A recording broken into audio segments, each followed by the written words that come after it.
So the last topic what we have seen yesterday,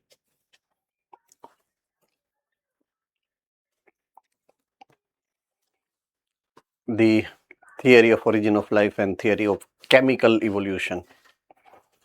Uh, Basically, in the environment, into the prehistoric kind of atmosphere, there might have been a few basic kinds of chemicals who have reacted with each other and formed some compounds like methane, ammonia, hydrogen gas, some proteins, sugars, oxygen, nucleic acids, etc. So when we have concluded that thing, chemical evolution, we have seen this hierarchy that you have inorganic plus organic material into the ocean water. Within that, large organic compounds are getting formed from interreaction between organic and inorganic substances, which have been turned themselves into the complex carbohydrates, kind of lipids, proteins, and nucleic acids. So this is called the chemical evolution, whatsoever have been happened in the prehistoric time at the early formation of the atmosphere.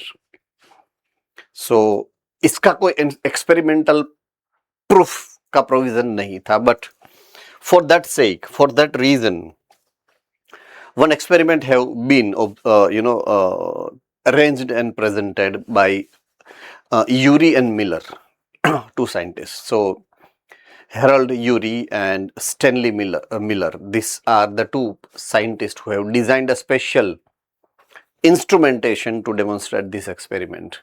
Fine. It is the layout of this specialized equipment. Now, the same kind of diagram you can find within your books, either module or into the textbook, both. चलिए देखते हैं क्या है इसके अंदर, what they are suggesting us. All right, chamber number 1, either. This is chamber number 1, in which we have water. We are boiling it, नीचे flame है. जब वहां से water boil होता है, water is getting connected with the pipe. यहां से water vapor chamber number 2 में आती है. This is chamber number 2. I hope I am very clear. Chamber number 2 के अंदर वाटर वेपर आती है, उसके साथ वहां पर प्रिमिटिव एटमॉस्फेयर के जितने भी गैसेस है उसको भी रखा गया है, मींस अमोनिया है, मीथेन है, हाइड्रोजन है, एटसेट्रा. प्री हिस्टोरिक समय की जो तूफानी कंडीशन थी एटमॉस्फेयर की, उसको कंपेंसेट करने के लिए यहाँ पर एनोड एंड कैथोड 2 इलेक्ट्रोड को अरेंज किया है. उसमें से जब इलेक्ट्रिक करंट पास होता है तो वो इलेक्ट्रिक चार्ज को रिलीज करके अंदर thunder storm kind of situations create कर देता है. तो वहां पर इलेक्ट्रिसिटी जनरेट होती है, राइट. सो ऑलमोस्ट जो प्रीहिस्टोरिक मोमेंट है उसको यहां पर रिक्रिएट करा गया है इस चैम्बर के अंदर आर्टिफिशियली. छोटा सा उसका स्वरूप है, लार्ज क्वांटिटी नहीं है, बट करा गया है same to same way. So water vapour which is passing through this, right, it is getting into chamber number 3. This chamber is called condenser chamber. क्या है वो? कंडेंसर चैम्बर है. उसके एक एंड पर इनलेट है कोल्ड वाटर का, दूसरे एंड पर आउटलेट है कोल्ड वाटर का. तो कोल्ड वाटर अंदर जाके ऐसे घूम कर वापस आएगा, लेकिन वो वाटर वेपर जो ऊपर से नीचे आ रही है ना, उसको कूल डाउन कर देगा. So water is getting converted into vapour, is getting converted into water back, right. और यहां से वो वापस यहां पे आ सकती है, या तो मैं उसको कलेक्ट कर सकता हूं इन बिटवीन. तो काफी सारे लंबे समय के बाद जब सैंपल को एनालाइज करा गया तो उसके अंदर ये छोटे छोटे केमिकल्स जो होते हैं वो पाए गए थे। किसमें से वो फॉर्म हुए होंगे? Definitely reactions between the ammonia and hydrogen and methane whatsoever there, उसके बीच में due to the electric charge तो उसको एनर्जी मिलती है। एक बाजू से वाटर है जो एंटर होता है in the form of water. तो यहां पर एक दूसरे के साथ ये सब रिएक्शन होने के बाद जो ये primary kind of inorganic substances है, they are getting converted into some ancient या तो primitive kind of organic substances. तो उन्होंने जो ऑब्जर्व किया वो सबसे पहले वो था अमाइनो एसिड्स। तो उन्होंने देखा कि उसमें से अमाइनो एसिड्स बने हैं। Fine. So Uri and Miller experimentally proved theory of chemical evolution. They created a condition like that of the primitive earth, that is high temperature, number one.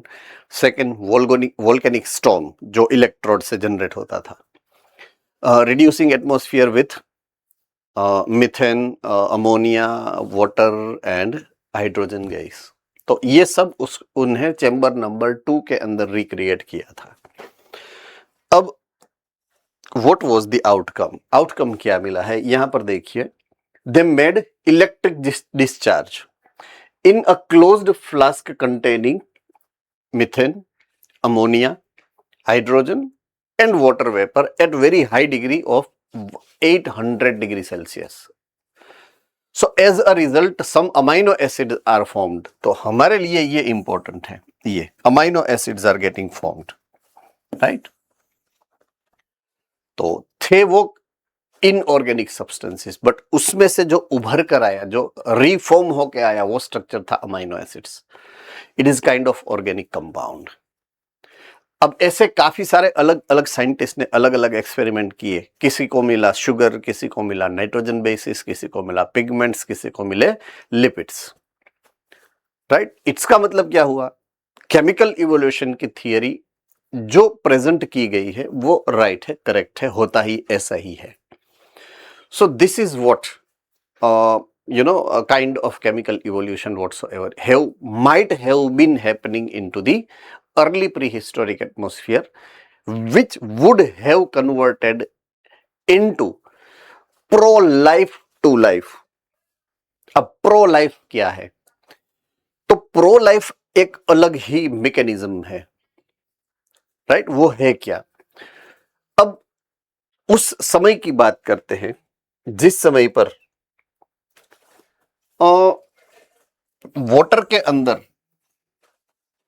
दो काइंड ऑफ केमिकल सब्सटेंसेस थे। एक थे inorganic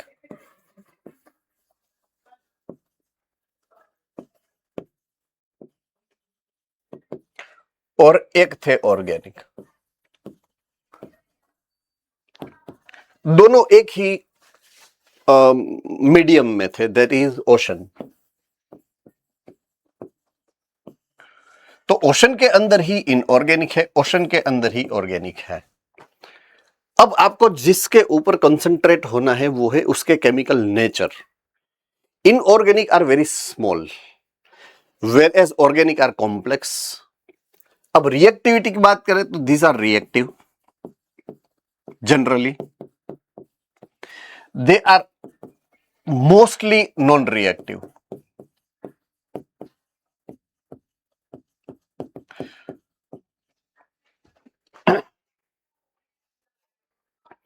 right?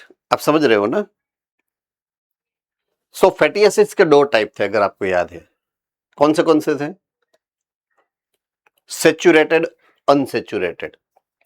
Understood? तो it is same kind, this are unsaturated, this are saturated.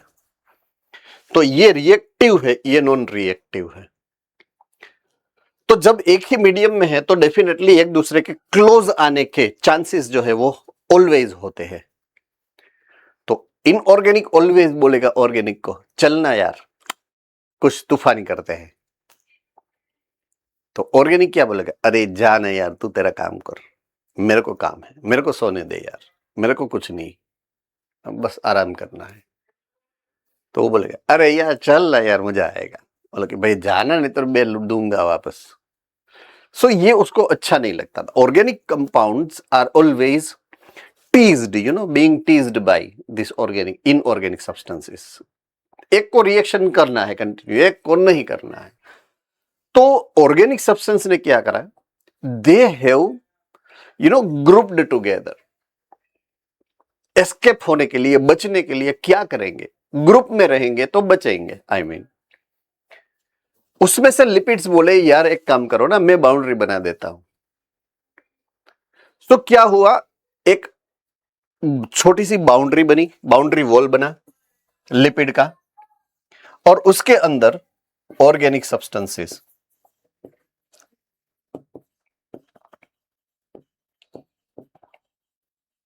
इसकी colonies रहने लगी।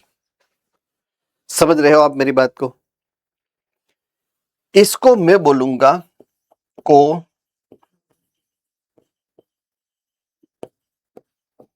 एजर्वेटिव में ई है शायद, एजर्वेटिव्स, को एजर्वेटिव्स बोलूंगा मैं। नहीं है उसके अंदर, don't try to find it, book में नहीं है। ऑलमोस्ट इसका इवोल्यूशन प्रिमिटिव प्रो लाइफ है, ये pro life 4 billion year ago है। कितना? 4 बिलियन ईयर एगो। ये एक्चुअली क्लस्टर ऑफ केमिकल्स है, not living, so it is pro life, क्योंकि इसमें से लाइफ इवॉल्व होनी है लेटर ऑन, इसमें से ही लाइफ को इवॉल्व होना है। राइट आप समझ रहे हो ना मेरी बात को? सो ये 4 मिलियन ईयर एगो की स्टोरी है, उसमें ऐसा हुआ है।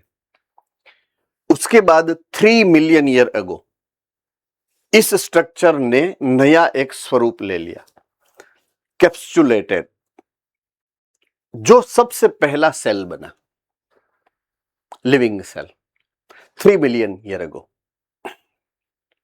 उसमें से प्रोकैरियोटिक सेल बने, आप जानते हो उसके बारे में। उसमें से यूकैरियोटिक सेल बने, आप जानते हो, मोनेरा, पहले मोनेरा, उसके बाद प्रोटिस्टा। उसके बाद की पूरी इवोल्यूशन की स्टोरी आपने ऑलरेडी समझ ली है। तो this is the end of what is evolution. Understood? यहां पर ये स्टोरी खत्म होती है। व्हाट इज इवोल्यूशन, ये जो टॉपिक है वो यहां पर खत्म हो जाता है। तो अब हम इवोल्यूशन में लेटर ऑन आगे नहीं जाने वाले हैं। 4 बिलियन ईयर अगो कोएजर्वेटिव्स है, 3 बिलियन ईयर अगो सबसे पहला कैप्सुलेटेड सेल बना, राइट। ए सेल्यूलर जो लिविंग क्रिएचर है वो 3 मिलियन ईयर अगो बने, और उसके बाद प्रोकैरियोट, उसके बाद यूकैरियोट, उसके बाद मल्टी सेल्यूलर स्ट्रक्चर बने। सो ये पूरी इवोल्यूशन का हिस्टोरिकल बैकग्राउंड है, राइट।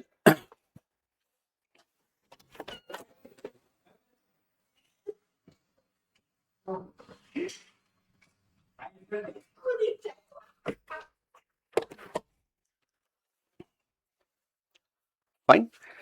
तो ये पूरा एक एक्सपेरिमेंटल जो सेटअप था, इसके बेस पर हमने ये समझा कि कैसे ऑर्गेनिक सब्सटेंसेस बने हैं, अक्यूमुलेट हुए कोएजर्वेटिव, कन्वर्ट हुए सेल्यूलर लाइफ में, एंड इवॉल्व हुए the life what you see right now around you. तो ये है सबसे पहले जो सेल बने थे उसकी स्टोरी। कोएजर्वेटिव नहीं, कोएजर्वेटिव 4 मिलियन ईयर अगो बने हैं, और ये है प्रोसेल, जो कोएजर्वेटिव में से एसेल्यूलर, देखिए यहां पर लिखा है नॉन सेल्यूलर फॉर्म्स, ये बने सबसे पहले। रियल सेल नहीं है ये, बट सेल जैसे है, लुक अलाइक सेल, तो नॉन सेल्यूलर फॉर्म बने सबसे पहले, right. The first non cellular forms of life, जिसमें से सेल बनेंगे इन फ्यूचर, कितने? 3 बिलियन ईयर अगो बने, जिसके बारे में मैंने बात की। तो वो ये है, देखिए उन्होंने, देखिए यहां पर देख रहा है आप, पहले ये नॉर्मल साइज है, उसको जब डिवाइड होना था तब वो बड़े हुए, like cell cycle, growth 1, growth 2, etcetera, and then they have started to divide. तो जो अपनी लाइफ है ना सेल की, similar kind of lifestyle they have evolved into them. सबसे पहली वैसी लाइफस्टाइल इन्होंने नॉन सेल्यूलर फॉर्म को मिली। तो पहले कोएजर्वेटिव थे, अब ये सेल तो है नहीं, लिविंग सेल है नहीं, तो इनको कुछ नाम तो देना पड़ेगा। तो हमने नाम क्या दिया है? Non cellular form of life. क्या दिया है? Non cellular form of life, जिसका जन्म हुआ था 3 बिलियन ईयर अगो। दे वर सेल्फ रेप्लिकेटिंग, ये उसी को समझाया है, उसको भी सेल्फ रेप्लिकेशन आता था। मेटाबॉलिक कैप्सूल थी वो, right, containing macromolecules like RNA, like protein, like sugars.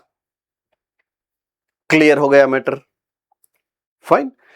अब इसके बाद आएगा प्रोकैरियोटिक सेल, उसके बाद आएगा यूकैरियोटिक सेल, उसके बाद आएगा फंगस, प्लांट, एनिमल्स। बात खत्म। तो that's the end of point number 1। अब मैं लिंक कर रहा हूं दो चीज को, मॉडर्न इवोल्यूशन थियरी एंड हमने जो अभी समझी हिस्टोरिकल इवोल्यूशन। इन दोनों के बीच में कन्वर्ट किसने किया कि ये जो प्री हिस्टोरिक इंफॉर्मेशन थी उसको करंट इवोल्यूशनरी पैरामीटर में किसने डिफाइन किया, किसने चेंज किया? तो दो ऐसे साइंटिस्ट हैं जिन्होंने इसको समझाया है। एसेल्यूलर में से सेल्यूलर हमने समझा, आप समझ रहे हो ना, कि केमिकल इवोल्यूशन हमने समझा, बट बायोलॉजिकल इवोल्यूशन क्या है? मींस सेल में से ही सेल बनते हैं, एक लिविंग ऑर्गेनिज्म में से ही दूसरे लिविंग ऑर्गेनिज्म बनते हैं, राइट, वो तो हमें समझना बाकी है। तो वो समझाने के लिए दो टाइप के दो अलग अलग साइंटिस्ट है जिसका कंट्रीब्यूशन है। फाइन।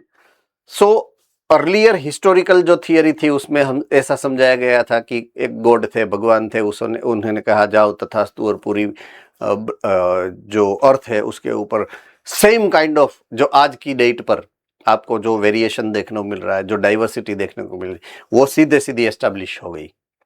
आज भी वही है और कल भी वही रहेगी, और ये सब 4000 साल पहले बना था। ऐसी माइथोलॉजिकल कन्वेंशनल रिलीजियस लिटरेचर का एक रिव्यू था, बट उसको जो चैलेंज मिली थी वो चार्ल्स डार्विन से मिली थी, राइट? चार्ल्स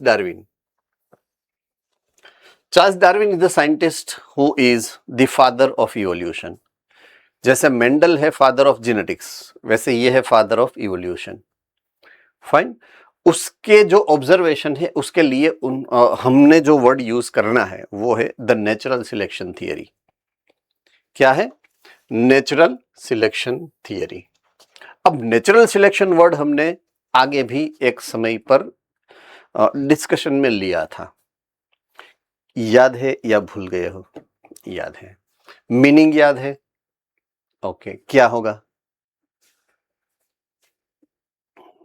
कि सर हमने जब पहले नेचुरल सिलेक्शन की बात की थी तो तब हमने ऐसा कहा था कि जो स्पीशीज हम चुन के हम इसका हाइब्रिडाइजेशन कराते थे तो हम उसे नेचुरल सिलेक्शन बोलते थे। Okay, with reference to hybridization,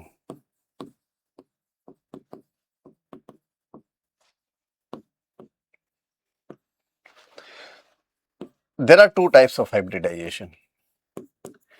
एक है नेचुरल, एक है आर्टिफिशियल।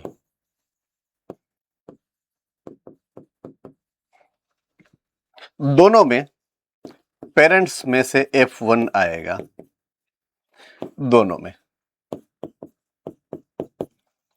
बट ये पेरेंट जो है वो नेचर डिसाइड करती है, और ये पेरेंट जो है मैं डिसाइड करूंगा अगर मैं एक्सपेरिमेंट करता हूं तो। मेंडल ने सिलेक्ट किया है कि भाई मैं इसी में से एक पोलन ग्रेन लेके इसी के ऊपर उसको स्प्रिंकल करने वाला हूं। एम आई वेरी करेक्ट और नॉट? डिसाइड किसने करा था? मेंडल सर ने करा था। तो उसको हम बोलेंगे आर्टिफिशियल सिलेक्शन। क्या बोलेंगे? Artificial selection. तो नेचुरल सिलेक्शन किसको बोलेंगे? हवा आई, पोलन ग्रेन रिलीज हुई और किसी XYZ प्लांट के स्टिग्मा के ऊपर गिरी, तो वो हो गया नेचुरल सिलेक्ट। नेचर ने सिलेक्ट किया है पेरेंट्स को। आप समझ रहे हो ना मेरी बात को अभी? तो विथ रेफरेंस टू हाइब्रिडाइजेशन वैसे समझना है, but with reference to evolution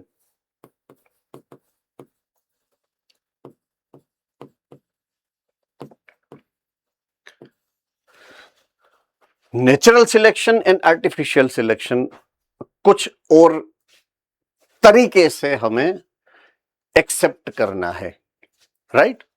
अब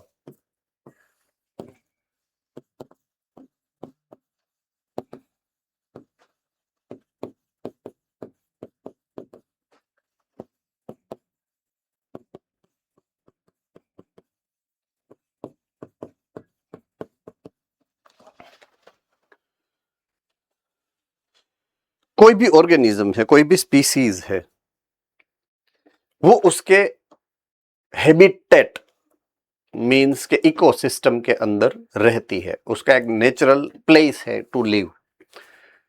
से for example if I am talking about fish, तो वो ओशन में या तो फ्रेश वाटर के अंदर जिसकी जो स्पीसीज है उस हिसाब से रहेगी। थम्स अप कर सकते हो आप, राइट? अगर मैं बात करूं से फॉर एग्जांपल रेप्टाइल्स की, तो उसका हैबिटेट कुछ अलग ही होगा। अगर मैं बात करूं कोई एम्फीबिया की, तो उसका हैबिटेट कुछ अलग ही होगा। अगर मैं बात कर रहा हूं कोई हर्बीवोरा एनिमल की, स्पेशली मैमल की, तो उसका हैबिटेट अलग होगा। अगर मैं कोई कार्निवोरा बर्ड की बात कर रहा हूं, एव्स, तो उसका हैबिटेट अलग होगा। तो उनको एक अपने खुद के हैबिटेट के अंदर सेटल होना पड़ता है। आप समझ रहे हो मेरी बात को? Okay, now point is that कि मैं जिस जगह पर इवॉल्व हुआ, समझना बहुत ही इंपॉर्टेंट मैटर है वो जो मैं समझा रहा हूं। कोई भी स्पीसीज की इवोल्यूशन कोई एक जगह पर होती है, ओरिजिन कहते हैं उसको। उस से फॉर एग्जाम्पल ह्यूमन का ओरिजिन अफ्रीका है, ईस्ट अफ्रीका। ह्यूमन स्पीसीज का ओरिजिन ईस्ट अफ्रीका है, उसके बाद वो स्प्रेड हुए, लेकिन ओरिजिन क्या है? East Africa. तो हर एक स्पीसीज का कोई एक ओरिजिन होता है जहां पर वो सबसे पहले इवोल्व होते हैं। अब इवोल्व हुई कोई स्पीसीज कोई एक नेचुरल लोकेशन के ऊपर, उसकी वो हैबिटेट हो गई, थम्स अप। कुछ सालों के बाद, कुछ सालों का मतलब मैं कुछ 100 सालों के बाद या कुछ 1000 साल के बाद या कुछ लाख सालों के बाद अगर बात करूं, तो वहां का क्लाइमेट बदल सकता है। जहां पर ओशन था, ड्राई लैंड हो सकती है। जहां पर माउंटेन नहीं था, वहां पर माउंटेन रेंज बन सकती है। कैसे हो सकता है? टेक्टोनिक प्लेट की मूवमेंट्स कंटिन्यूअस है, जिसके कारण ऑलवेज आपकी जियोग्राफिकल कंडीशंस जो है अर्थ के ऊपर, वो ऑलवेज बदलती रही है। जब से अर्थ बनी है तब से लेके आज तक कहीं पर भी continuously same to same atmosphere या क्लाइमेटिक कंडीशन रही हो, ऐसा कोई प्लेस दुनिया में है ही नहीं except north pole and south pole. Understood? So what is this mean? कि कोई स्पीसीज कहीं पे भी अगर इवॉल्व हुई है, वहां पर क्लाइमेटिक कंडीशन जब चेंज होती है, तब उस स्पीसीज को वहां पर एडजस्ट करने के लिए, समझ रहे हो, जेनेटिक्स आ गया। अभी क्या आ गया? जेनेटिक्स आ गया। चेंज करना पड़ेगा खुद को, उसको हम बोलेंगे एडेप्टेशन। क्या बोलते हैं? एडेप्टेशन। एडेप्ट होना पड़ेगा। अब केयरफुली समझो, एडेप्ट होने के लिए मुझे मेरे कैरेक्टर में चेंज करना पड़ेगा। यस और नो? ओके, कैरेक्टर को चेंज करने के लिए मेरे पास एक ही हथियार है और वो है sexual reproduction, meiosis. Point to be noted. अब बात आ गई रिप्रोडक्शन पर। सेल बायोलॉजी, जब मियोसिस होता है तब वहां पर क्रॉसिंग ओवर होता है which is leading to change in character. तो मेरा एग्जिस्टेंस किसके ऊपर डिपेंडेंट हो गया? मेरी रिप्रोडक्टिव कैपेसिटी के ऊपर। नेचर डिसाइड करेगा, पॉइंट टू बी नोटेड, कि वो स्पीसीज वहां पे रहेगी या नहीं रहेगी। बदलता कौन है? नेचर। स्पीसीज रहेगी या नहीं रहेगी वो तो नेचर के ऊपर डिपेंडेंट हो गया। अब स्पीसीज को रहना है तो करना क्या पड़ेगा? एडेप्टेशन। क्या करना पड़ेगा? एडेप्टेशन। अगर एडेप्टेशन हुआ वो वहां पर रह सकती है, अगर एडेप्टेशन नहीं हुआ उसको जाना है, एक्सटिंक्ट हो जाएगी। क्या हो जाएगी? एक्सटिंक्ट। आज से 1 लाख साल पहले अलग अलग 8 टाइप के ह्यूमंस थे ऑन द अर्थ। समझ में आ रही बात? उसमें से एक ही स्पीसीज रह गई, वो है हमारी मॉडर्न ह्यूमंस, होमोसेपियंस वाली। होमो इरेक्टस थे, रामापिथेकस थे, ऑस्ट्रेलोपिथेकस थे, निएंडरथलिस थे, काफी सारे थे ऐसे, राइट। बट वो सब डिजोल्व हो गए, एक्सटिंक्ट हो गए समय के चक्र पे, वो टिक नहीं सके। व्हाट वी मीन, समझ में आ रही है बात? तो हर एक स्पीसीज का एग्जिस्टेंस रहेगा ऐसा हम नहीं बोल सकते। क्यों? क्योंकि उसकी रिप्रोडक्टिव कैपेसिटी ने उसको फेवर नहीं किया। हमारी रिप्रोडक्टिव कैपेसिटी ने हमें फेवर किया है। तो ये जो कैपेसिटी की बात है, कैपेसिटी टू एग्जिस्ट, वो रिप्रोडक्टिव कैपेसिटी है एक्चुअल में। आप समझ रहे हो ना मेरी बात को? क्योंकि वो सेक्सुअल रिप्रोडक्शन के ऊपर डिपेंडेंट होता है, इसलिए। तो ये बहुत ही इंपॉर्टेंट, जिसको बोलते हैं ना, एक कॉन्सेप्चुअल घटना थी जो बनी थी, आज भी बन रही है। ये तो कंटिन्यू है नेचर के अंदर। तो नेचर डिसाइड करेगा चेंज होकर कि किसको रखना है किसको नहीं रखना है। उसको बोलूंगा मैं नेचुरल सिलेक्शन। अब समझ में आ गई बात, राइट? तो उसमें नेचर ही डिसाइड करता है कौन होगा पेरेंट। अगर दूसरे पैरामीटर से देखो, विथ दिस पैरामीटर, तो नेचर ही डिसाइड करता है कौन पेरेंट है, वो ऑफस्प्रिंग जनरेट करते हैं या नहीं करते, उसमें हम डिसाइड कुछ नहीं करते, राइट? तो वहां पे नेचुरल सिलेक्शन का मतलब होगा नेचर डिसाइड करेगा। ऑटोमेटिक वहां पे कुछ उगता है या नहीं उगता है। कभी कभी आर्टिफिशियल सिलेक्शन भी होता है, आर्टिफिशियल सिलेक्शन, राइट? कि हम से फॉर एग्जांपल काफी सारे ऐसे इवेंट्स हैं जहां पर अपने आजू बाजू में, अगर आप बबुल, बावड़ नाम सुना है? गांडो बावड़ के बावड़ तो જોયા છે ને બધાએ, બબુલ ટ્રી है ना? तो वो जो बबूल का ट्री है, बावड़ का ट्री है, वो अपना नहीं है। It is not Indian tree, African है। क्या है? अफ्रीकन है वो स्पीसीज। बट जब 300 इयर्स पहले ब्रिटिशर रूल कर रहे थे ऑन इंडिया, तो इंडिया में डेजर्टिफिकेशन हो रहा था, डेजर्ट्स ज्यादा इंक्रीज हो रहा था। तो उन्होंने सोचा कि इसको रोकने के लिए हम ऐसी कोई स्पीसीज को इंट्रोड्यूस करें यहां पर, जो यहां पर नहीं है, कॉमनली उग सके, फटाफट उग सके, जिसको मेंटेन नहीं करना पड़े, उसके हिसाब से उग ले वो। तो इसलिए उसने ये प्लांट को अफ्रीका से लेकर यहां पे डाल दिया और यहां पर उसको फाव गया। तो ये था आर्टिफिशियल सिलेक्शन। ये आर्टिफिशियल सिलेक्शन का नतीजा है। हमने नहीं सिलेक्ट किया था कि ये वेदर कंडीशन में, ये क्लाइमेटिक कंडीशन में, ये रीजन में इस प्लांट को उगना है। नेचर ने डिसाइड नहीं किया था। अंग्रेज लोगों ने डिसाइड किया था, वो सिलेक्शन उसका था, आर्टिफिशियल सिलेक्शन बोले। ऐसे काफी सारे examples, there are an number of examples, such kind of examples what I mean, जिसमें हमने बापूजी बन के नेचर को बर्बाद किया है। ऐसा काफी सारे एग्जाम्पल है।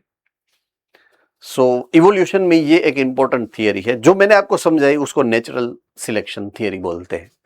जो मैंने एक्चुअली नहीं समझाई है, मैंने आपको समझाई है। वो समझाई है किसने? चार्ल्स डार्विन ने, है ना। तो जो मैंने लिखा है, मैंने समझाया, वो सब यहां पर लिखा है, सिंपल। मैंने जो भी आपको अभी कन्वे किया मैसेज, पूरा यहां पर थियरिटिकल पैरामीटर से डिस्क्रिप्शन में लिखा है। Based on the observation made during a sea voyage in the sail ship called HMS Beagle. आज से हिस्टोरिकल टाइम की बात करिए, आपको SS में कुक, कैप्टन कुक ने, उसने वो क्या है इन्वेंट किया था, अमेरिका को डिस्कवर किसी ने किया था ने, लाइक ऐसी के काफी सारी स्टोरीज आपको पता ही होगी शायद, है ना। तो वो एक सिस्टम था, आज से मींस 400-500 साल पहले यूरोपियन कंट्रीज के बीच में ऐसी रेस थी कि हम बड़ी शिप बना के जाएंगे और XYZ जगह को डिस्कवर करेंगे, काइंड ऑफ दैट। तो ऐसी शिप थी एक HMS बिगल, उसमें चार्ल्स डार्विन क्लीनर थे, he used to be a cleaner. तो HMS बिगल जब निकलती थी यूरोप छोड़कर, 2-3 महीने के बाद in between means Pacific Ocean के ऑलमोस्ट मिडिल में एक बड़ा सा एक आइलैंड है जिसका नाम है गैलापागोस। वहां पर वो रेस्ट करते थे। 2-3 महीने के बाद पहुंचती थी वो शिप वहां पर। तो 3 महीने के बाद सब थक चुके होते हैं शिप में, तो क्या नीचे उतर कर आराम से घूमते फिरते 5-10 दिन रहते वहां पर, फ्रेश होते। समझ रहे हो? तो कितने सारे लोग होते हैं शिप के अंदर, तो शिप भी गंदी होती है, तो उसको भी वो क्लीन करते वहां पर, राइट। तो वो सब एक्टिविटी वहां पर होती। तो शाम के टाइम पे जब एक्टिविटी खत्म हो जाती है, और during the activity as well, Charles Darwin observation करते थे। वो जब घर पे थे, उसके फादर वो क्या है, शेफर्ड थे, काइंड ऑफ उसके पास भेड़ बकरियां थी और वो चराते थे, काइंड ऑफ दैट। उसको वो अच्छा नहीं लगता था, उसने ऑब्जर्व किया कि अलग अलग टाइप, अब जैसे मेंडल ने किया था वैसे same kind of thing, but यहां पर एक्सटर्नल फीचर्स को कंपेयर करके उन्होंने ऑब्जर्वेशन किया, सिमिलैरिटीज को डिफरेंशिएट किया, राइट, कि ये सिमिलर कैरेक्टर है, ये डिफरेंट कैरेक्टर है। वो ऑब्जर्वेशन करना उसको बहुत ही अच्छा लगता था। थोड़ा बहुत पढ़े थे तो नोट डाउन करना जानते थे, तो सब नोट डाउन करते थे। अब वो गैलापागोस पे गए, तो वहां पर जाके उन्होंने सेम काइंड ऑफ एक्टिविटीज करी, ऑब्जर्वेशन करा, सब नोट डाउन करा। जिस कंट्री में जाते थे HMS बिगल में, उस कंट्री का लोकेशन, वहां के डिफरेंट ऑर्गेनिज्म को देखते थे, नोट डाउन करते थे। At the continuous observation for 7-8 years, 10 years, उन्होंने जो निचोड़ निकाला वो ये है आपके पीछे, राइट। क्या निचोड़ निकाला? Concluded that existing living form, आज की डेट में जितने भी लिविंग फॉर्म है वो share similarities to varying degree, थोड़ी बहुत डिग्री का वेरिएशन है, लेकिन शेयर द सिमिलैरिटी, उसमें कोई ना कोई सिमिलैरिटी है। अगर चिंपैंजी और ह्यूमन को बाजू में रख दो, सिमिलैरिटी तो मिलेगी ना आपको। अरे इवन गाय को और ह्यूमन को रखोगे तो दोनों मैमल्स तो है ना, सिमिलैरिटी है। अगर मैं फिश को और ह्यूमन को बाजू बाजू में रखूं, दोनों वर्टिब्रेट तो है ना, कोई ना कोई सिमिलैरिटी तो मिल जाएगी आपको, राइट। तो share the similarities to varying degree, not only among themselves but also with life form that existed million year ago. Excavation करो आप, जमीन को खोदो, उसमें से जो आपको क्या मिलता है, कौन बोलेगा? जमीन के नीचे से जो मिलता है वो साइंस को पैलियोंटोलॉजी बोलते हैं। यस, पूज। सर fossils, यस, फॉसिल्स जो मिलते हैं आपको, तो वो फॉसिल जब आप कंपेयर करो तो उसमें भी काफी सारी ऐसी सिमिलरिटी है जो आज के ऑर्गेनिज्म में है।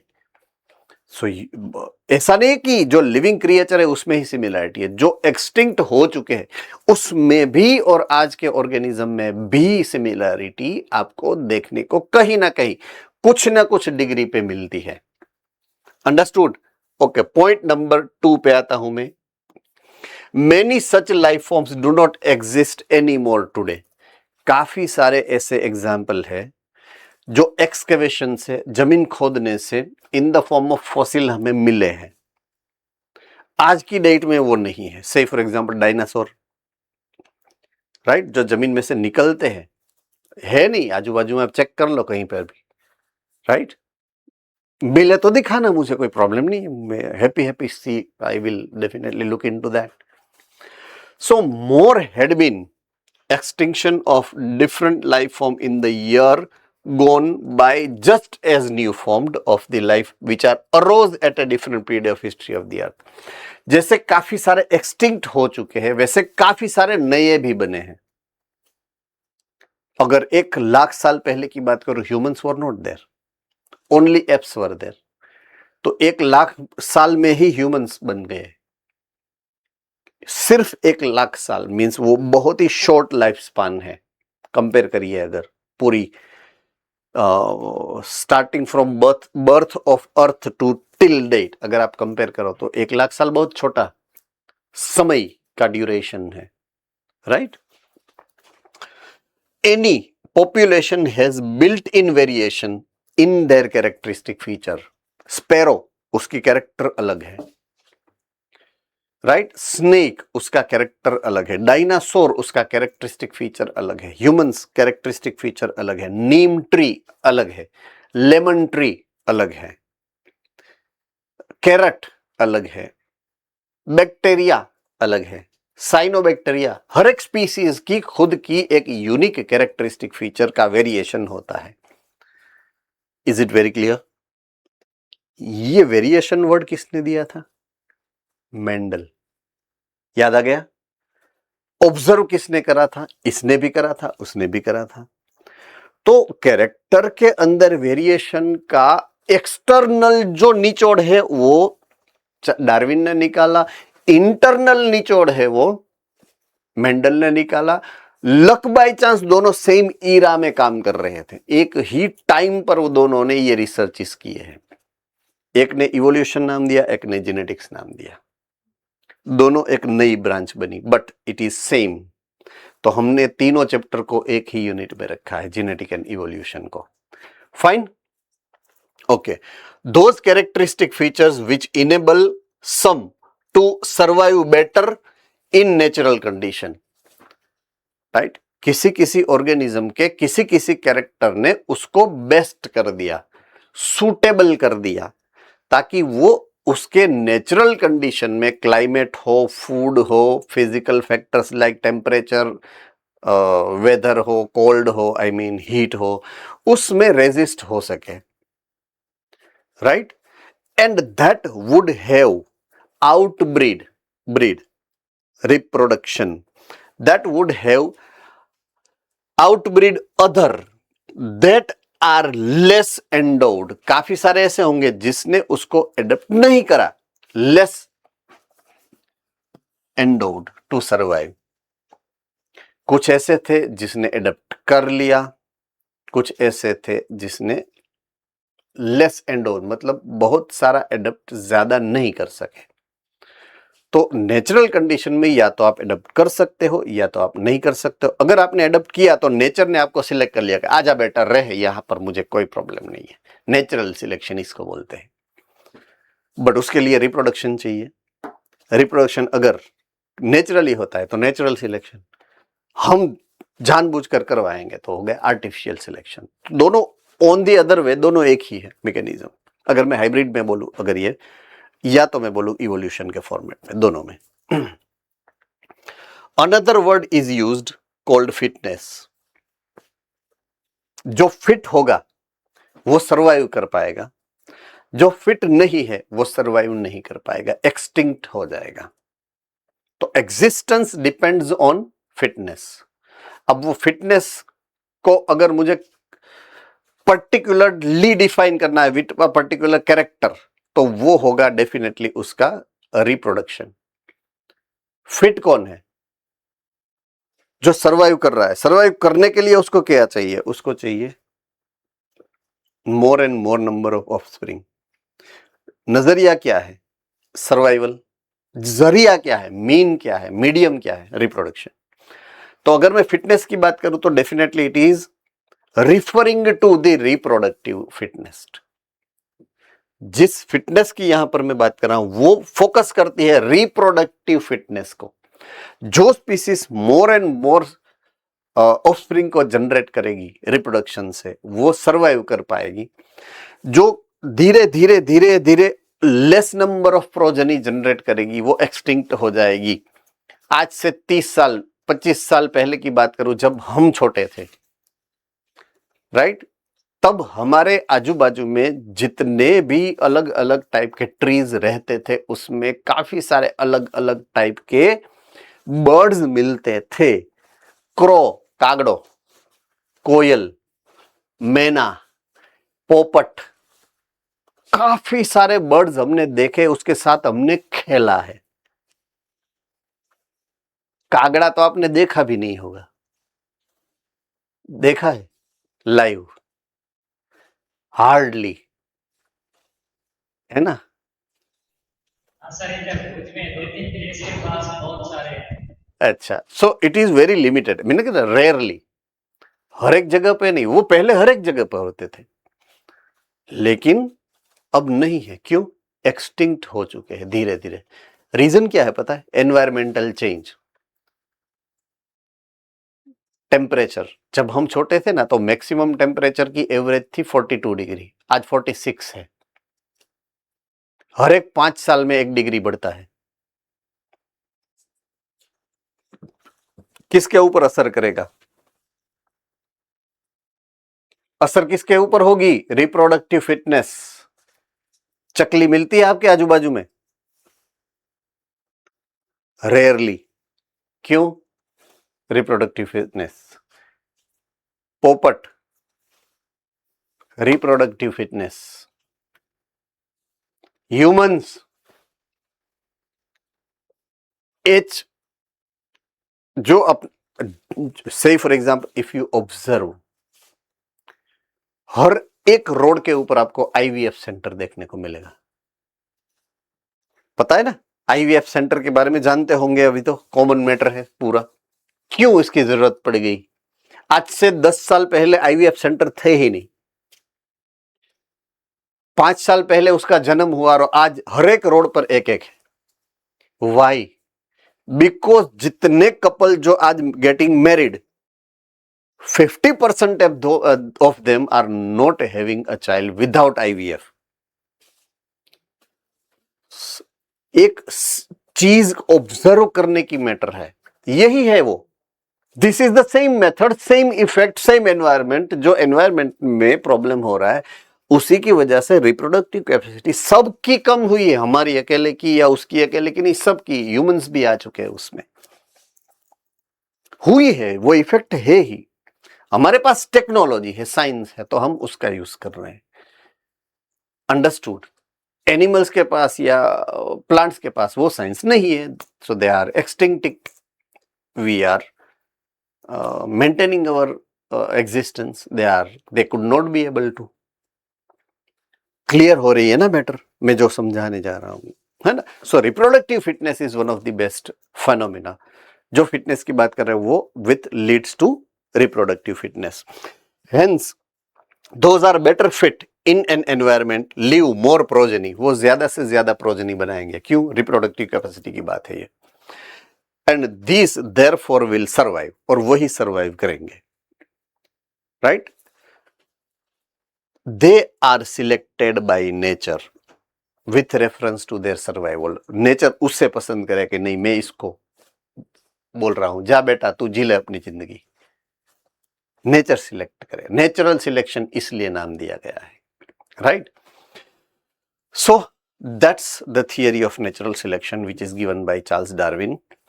Same kind of observation have been made by Alfred Wallace in Malay archipelago. Archipelago is a region which is found inside the ocean floor and छोटे छोटे टापुओं, छोटे से लेके बड़े टापुओं का एक बड़ा सा समूह होता है, उसको आर्किपेलागो बोलते हैं।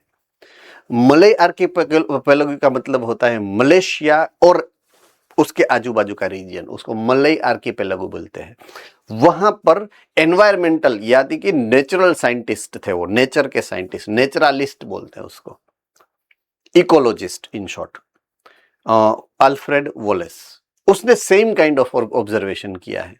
क्या ऑब्जर्वेशन है उसका देखिए। The naturalist who worked in Malay Archipelago had also come to similar conclusion around the same time. वही टाइम पर क्या है, in due course of time, एक लिमिटेड टाइम में apparently new types of organisms are recognizable। कुछ time पे, मैंने बोला ना 1 लाख साल में ह्यूमन बने, तो 1 लाख साल क्या है, course of time. New species, new types of organism बने, वो क्या है, humans, right. All the existence life forms share similarity. जितने अभी आपके आजू बाजू में है उसमें कुछ ना कुछ टाइप की सिमिलैरिटीज हैं, राइट। अगर सिमिलैरिटी है तो definitely they share some common ancestor, तो उसके एंसेस्टर कॉमन होंगे। आप समझ रहे हो मेरी बात को। अगर मैं बोलूंगा कि बर्ड्स में और हम में जो सिमिलैरिटी है वो इसलिए है क्योंकि हमारे एंसेस्टर सेम ही होंगे, कोई एक पॉइंट ऑफ डिफरेंस से हम अलग हुए हैं उससे, simple. However these ancestor were present at different time, right, different time periods पर वो थे, अभी आज नहीं है। जो हमारे मींस बर्ड्स के और मैमल्स के जो कॉमन एंसेस्टर थे वो आज नहीं है, तो प्रेजेंट ईरा में आप उसको नहीं देख सकते हो। हिस्ट्री के अर्थ के टाइम पे कोई एक स्पेसिफिक टाइम पर वो रहे होंगे शायद, तो वो टाइम पीरियड को भी हमने 2-3 अलग अलग ग्रुप्स में डिवाइड किया है। Epochs number 1, periods number 2 and eras number 3। ये 3 वर्ड्स यूज कर रहे हैं हम, epochs, periods and era, right. Epochs बहुत ही बड़े होते हैं, पीरियड्स, ईराज छोटे होते हैं, पीरियड्स उससे भी छोटे होते हैं, राइट। एग्जाम्पल आगे आएगा तब मैं फिर से आपको समझाऊंगा कि वो इपॉक ईरा क्या है, वो आगे एक एग्जाम्पल में आने वाला है। Later on we will discuss about it, है ना। Sorry, age, age as individual होती है, इंडिविजुअल में तो हाँ, बस वो पीरियड की ही बात है, वो पीरियड की बात है। वो जो एज वर्ड लगता है वो पीरियड के लिए लगता है ना। Okay fine. So the geological history, earth को खोदोगे अगर, जितना डीप जाओगे उतना उसके क्रस्ट का, उसका जो सॉइल फॉर्मेशन है वो डिफरेंट मिलेगा।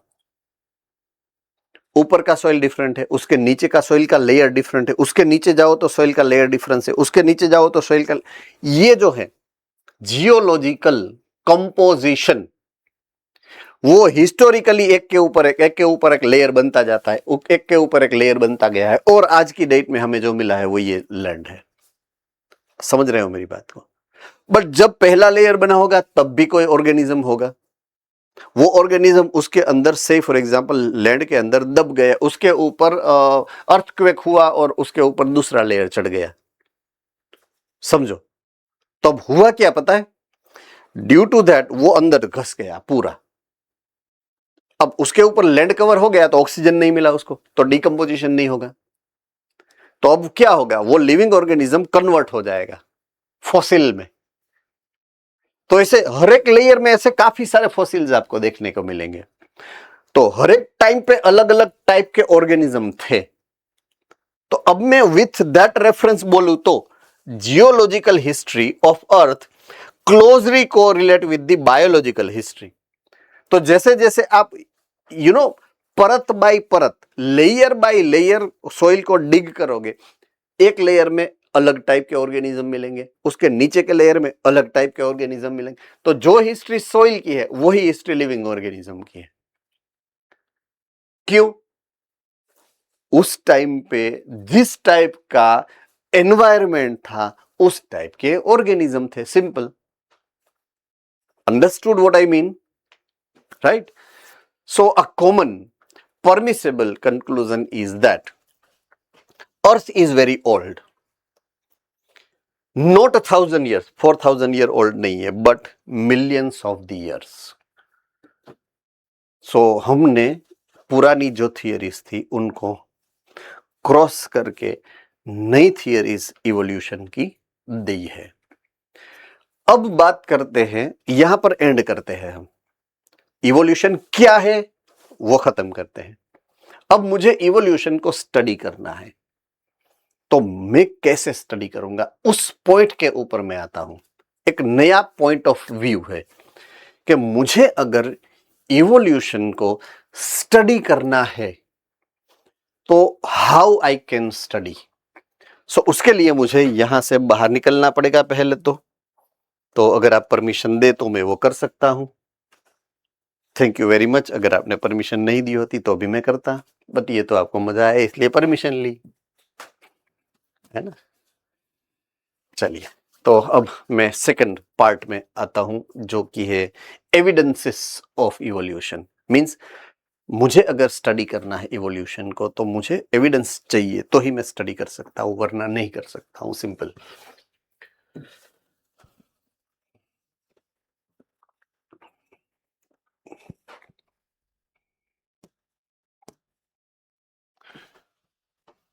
सर हमारे इधर से भी मस्त एविडेंस मिला था। सर वो इधर से हमारे इधर पास में वो मात्रा हो है, उधर से वो वासुकी इंडिकस मिला था थोड़ी टाइम पहले, बट का snake never existed.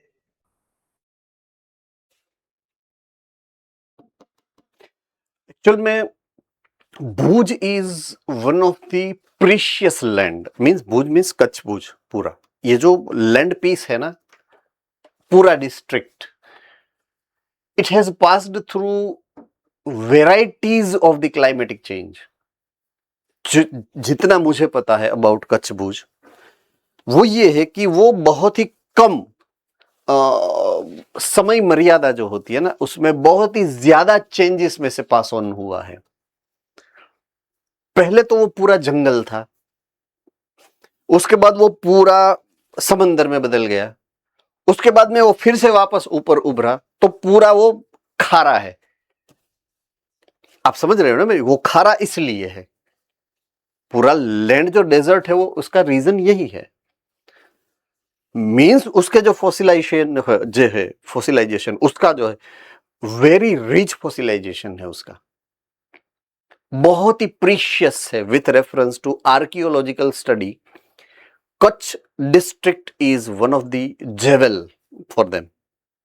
So yes, I definitely agree what you are saying with that. आज नहीं, सालों से, मींस आपके या तो मेरे दादा परदादा की समय से वहां पे एक्सपेवेशन हो रहा है, और ऐसे डिफरेंट डिफरेंट काफी सारी स्पीसीज हमको मिली है वहां से, भुज में से, कच्छ में से।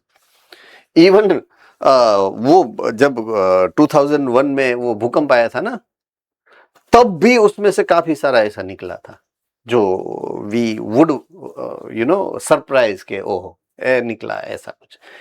Even what I heard is we also have found dinosaurs, eggs of the dinosaurs, भुज में से, कच्छ में से निकले, भुज नहीं, सॉरी।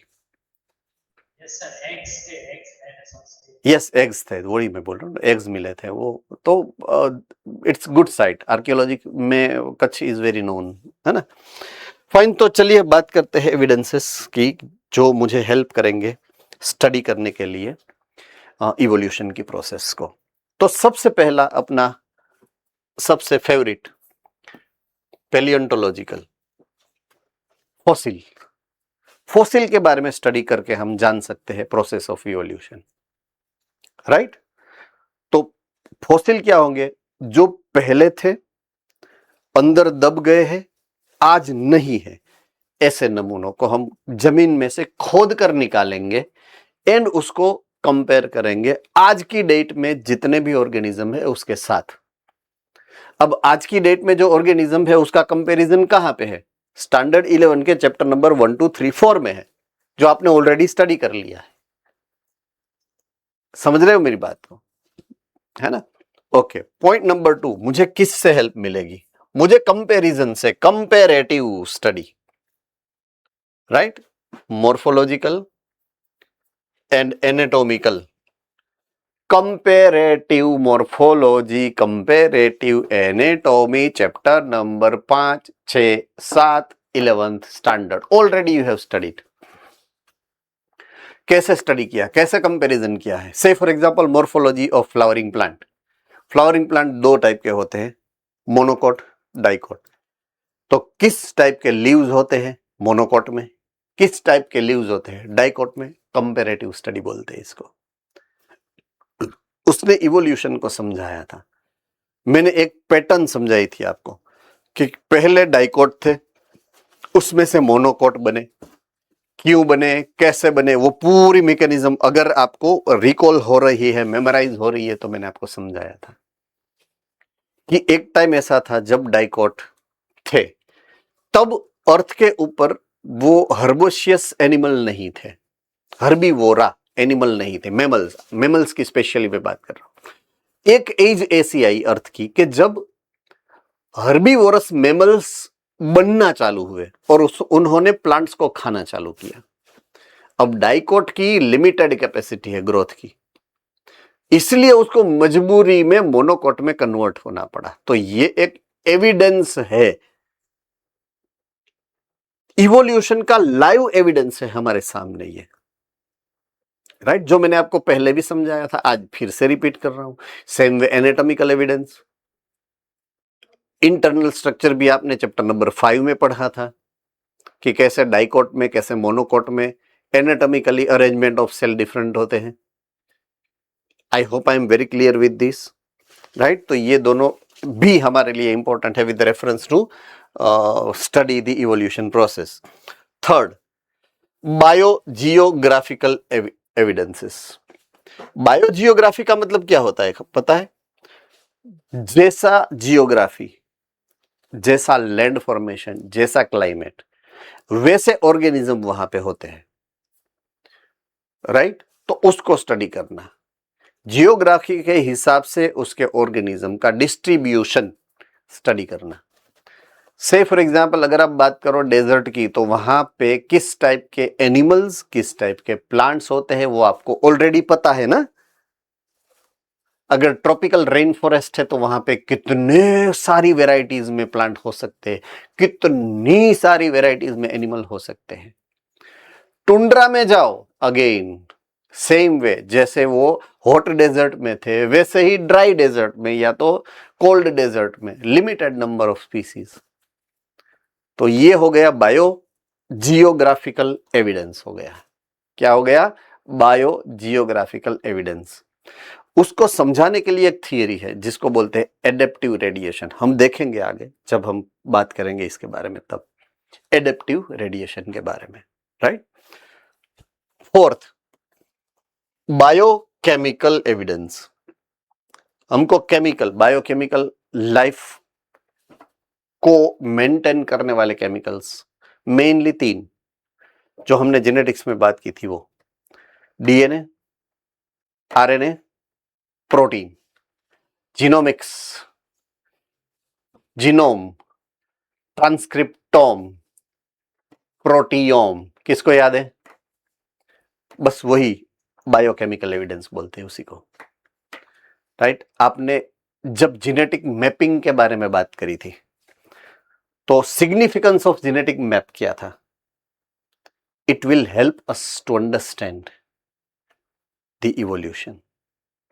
ऐसा वर्ड स्पेसिफिकली वहां पर लिखा है, वो यही है, बायोकेमिकल एविडेंस है। Your gene map and other species gene map can be correlated to see whether your ancestors are same or not. Understood or not? So they are biochemical evidences. Next, embryological evidence. The species which are closely related, they might have same pattern of development of the embryo. तो जिसकी embryological development same होनी चाहिए या तो होती है, वो closely related है. डिफरेंट है वो क्लोजली रिलेटेड नहीं है, सिंपल. तो वो इवोल्यूशन को समझने के लिए एक टूल है.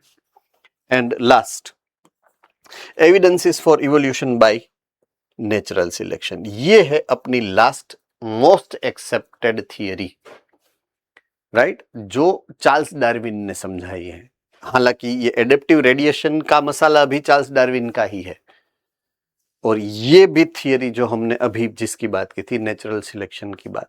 तो एक दो एग्जांपल हम देंगे उसके नेचुरल सिलेक्शन के, और उसके एविडेंस को हम स्टडी करेंगे. नेचुरल सिलेक्शन के एविडेंसेस को, प्रोसेस हमने देखी, उसके एविडेंस को हम स्टडी करने वाले हैं आगे. फाइन, तो इतने एविडेंसेस को हम स्टडी करने वाले हैं वन बाय वन. सबसे पहले बात करते हैं पैलियोंटोलॉजी की. तो ये इसमें समझने वाली बात तो ज्यादा कुछ है नहीं, इजी है. Palaeontology is the study of fossil, सबको पता है. Fossils are remnant of life forms found in rocks, right, which are found under the earth of crust of the earth. Earth crust के जो बड़े बड़े रॉक्स होते हैं उसको तोड़ो तो उसमें से अंदर से निकलेगा. अगर आप देखो तो ये फॉसिल है, say for example something kind of reptile. ये जो फॉसिल है it is kind of a fish. यहाँ पे जो आपको देखने को मिलता है crustacean and kind of mollusca, right. और ये ऊपर का है that is belonging to plant. ये एक छोटी सी डाली है, एक ट्विग है, जो ये लीव्स का अरेंजमेंट यहाँ पे दिख रहा है आपको. सो अलग अलग टाइप के ऑर्गेनिज्म हमको ऐसे फॉसिलेटेड फॉर्मेट में मिल सकते हैं. Fossils are written documents of the evolution. इसको आप इवोल्यूशन प्रोसेस में as a very handy tool use कर सकते हो. अब से फॉर एग्जांपल ये फॉसिल को मैंने निकाला, इसको मैंने डायग्रामेटिकली ड्रॉ किया, या तो इसके ऊपर से, अभी तो क्या है कि एआई आ गया, इसका फोटोग्राफ निकालो, एआई को बोल दो तो उसका डिजाइन कर देगा कि ये ऑर्गेनिज्म ऐसा शायद हो सकता है. एआई का पूरा जमाना आ गया है. नहीं था तब क्या करते थे, आर्टिस्ट थे, वो सब इसके ऊपर ड्राइंग बनाते थे.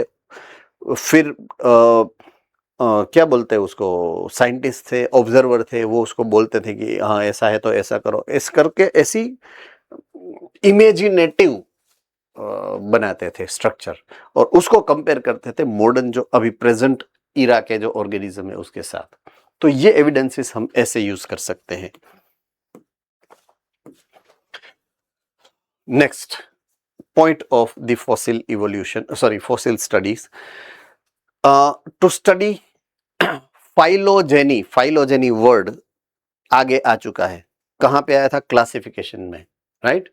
phylogeny का मतलब क्या होता है? कोई एक टाइप का ऑर्गेनिज्म है, वो स्पीसीज में से उसके बाद ये स्पीसीज आई, उसके बाद ये स्पीसीज आई, उसके ऊपर से ये, वो जो अरेंजमेंट है ना उसको फाइलोजेनी बोलते हैं.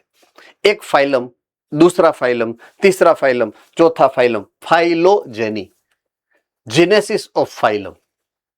तो फाइलम 1 क्या था एनिमल का? पोरिफेरा. फाइलम 2 क्या था? सिलेंट्रेटा. फाइलम 3 क्या था? What, that is phylogeny. तो अरेंजमेंट हमने करी है विथ रेफरेंस टू इवोल्यूशन. वो सब इवोल्यूशन के हिसाब से फाइलोजेनेटिकल पूरा डिस्ट्रीब्यूशन है. तो वो phylogeny, to study phylogeny, that is evolutionary history of the race history. Example, horse का इवोल्यूशन है, ह्यूमन इवोल्यूशन है, तो उसमें हम इसको ऐड कर सकते हैं. फॉसिल से हम वो स्टडी कर सकते हैं कि अगर खोदी जमीन और उसमें से ह्यूमन का हाड़ पिंजर निकला और पता चला कि वो 60,000 साल पुराना है, तो तब ह्यूमंस कैसे थे, आज ह्यूमन कैसे है. तो वो ह्यूमन इवोल्यूशन को आपके सामने रखेगा, समझाएगा आपको. Second, to study the connecting link. एक टाइप का ऑर्गेनिज्म है, उसमें से दूसरा टाइप का ऑर्गेनिज्म जब इवोल्व हुआ होगा तो बीच में बेस्ट एग्जांपल है आपके सामने, आपकी ही टेक्स्ट बुक के अंदर, प्लांट किंगडम एनिमल किंगडम के बीच का मोनेरा में आया था, नहीं प्रोटिस्टा में, सॉरी प्रोटिस्टा, डाइनोफ्लैजिलेट, दोनों टाइप का बिहेवियर है उसका। सनलाइट मिली फोटोसिंथेसिस करेगा, सनलाइट नहीं मिली तो वो अपने आजू बाजू से मिलने वाली कोई भी चीज को खा लेगा। हेटेरोट्रॉफिक न्यूट्रिशन, ऑटोट्रॉफिक न्यूट्रिशन दोनों वहां पर देखने को मिलेंगे आपको, राइट? पता है ना कि भूल गए हो? लेनोइड्स नहीं करते थे यूग्लिनोइड्स। हाँ यूग्लिनोइड्स, सॉरी मैं भूल गया, नॉट डाइनोफ्लेजी, यूग्लिनोइड्स। तो यूग्लिनोइड्स वो लाइव एग्जांपल है, वो ये है एक्चुअली कनेक्टिंग लिंक बोलते हैं इसको। क्या बोलते हैं? Connecting links. तो ऐसी कनेक्टिंग लिंक्स आपको मिलती है फॉसिल्स में से, लाइक आर्कियोप्टेरिक्स, ये रहा। Archaeopteryx is a kind of organism which have characteristic feature of reptiles and birds both. तो जब रेप्टाइल्स में से बर्ड इवॉल्व हुए ना, तो उसके इंटरमीडिएटरी टाइप का ऑर्गेनिज्म है आर्कियोप्टेरिक्स। तो वो भी मिलते हैं हमें, जो हमें दिखाते हैं कि किस टाइप के ऑर्गेनिज्म में से किस टाइप का ऑर्गेनिज्म बना था। तो बर्ड का इवोल्यूशन किस में से हुआ है? रेप्टाइल्स में से। इवन मैमल्स का किस में से हुआ है? रेप्टाइल्स में से, right? Okay, to study about extinct animals, जो एनिमल एक्सटिंक्ट हो चुके हैं उसको भी हमें एक्सकेवेशन में से मिलेंगे, उसके बोन्स या जो भी एविडेंसेस है, तो हम उसकी भी स्टडी कर सकते हैं। Next, we can study about biogeochemical period, right, by analyzing the fossil in sedimentary rock layers। जिस रॉक में से वो मिला है फॉसिल, अगर वो फॉसिल की एज निकालूंगा तो मुझे पता चल जाएगा ऑटोमेटिकली कि वो रॉक कब फॉर्म हुआ था, सिंपल, किस ईरा में बना था, राइट? तो वो भी हमें यहां से देखने को मिलता है पैलियोंटोलॉजिकल एविडेंसेस के through. Now, this study showed that life forms varied over time and certain life forms are restricted to certain geographical time span।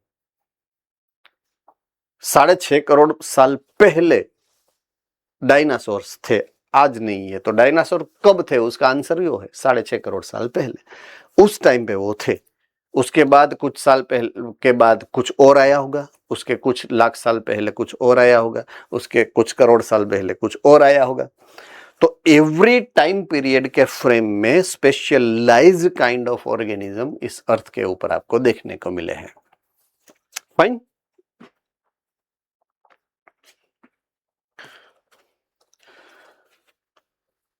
Next है मॉर्फोलॉजिकल एंड एनाटॉमिकल एविडेंसेस। तो आपको कंपेयर करने हैं दो डिफरेंट टाइप्स के organisms को, right? क्या compare करोगे आप? उसके कैरेक्टरिस्टिक फीचर्स को, या तो एनाटॉमिकल कैरेक्टर या तो मॉर्फोलॉजिकल कैरेक्टर। बट किस रेफरेंस से आप उसको कंपेयर करके स्टडी क्या करोगे? या तो आप स्ट्रक्चर को स्टडी करोगे। क्या करोगे? Structure, right? मैं लिख रहा हूं यहां पे आपके लिए।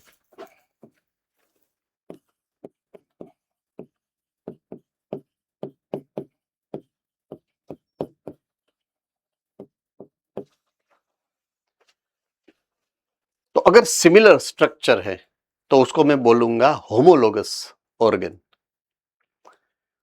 राइट? अगर मैं फंक्शन को स्टडी करूंगा, स्टडी फंक्शंस,